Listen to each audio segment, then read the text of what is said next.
three of the things that I liked about Richard Carthon's speech was that I liked that he opened on a quote. It was very clear, explaining it to make sure that the audience is fully understanding what he meant by it. Um, and he also kind of made sure that the point he was making with it was clear as well. His introduction was also clear in outlining the key points that he was going to be discussing up front without like exactly listing every single thing. Um, just how he transitioned into, hey, when you're here, you focus on the speaker and focus being the key point. It was very smooth, very well done. And how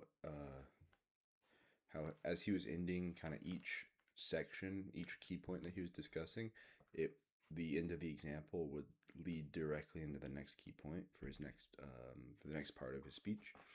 It was very, again, smooth transitions, very well flowing to keep everybody's attention. He also had a very clear call to action in his closer, which was to keep in mind those key points, and then he listed them again, which is going to have the audience retain that information more so than if he just thanked everybody for being there.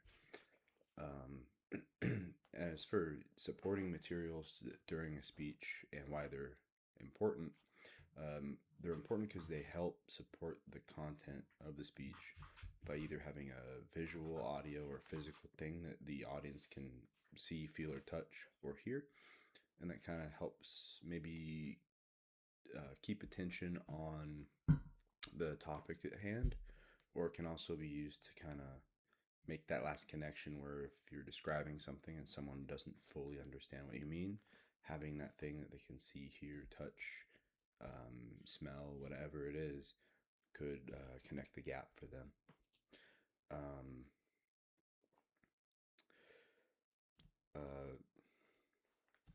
so for types of visual aids, like I said, you could just bring something physical, like a model, the thing you're talking about, a picture of it, anything to kind of just show what it is that you're talking about. Having maybe an audio video part of the presentation as well. Maybe say you're giving a speech about how songwriting works, and you have clips taken out of popular songs to kind of illustrate and make your points.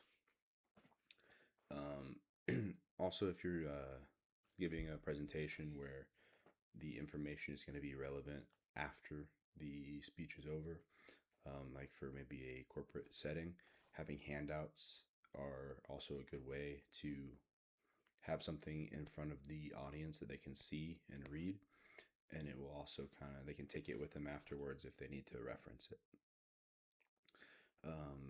My pet peeves with ineffective presentation aids is when the main one is usually in a classroom setting where you're discussing a topic and the teacher brings in a physical thing to pass around the classroom for everybody to see and feel.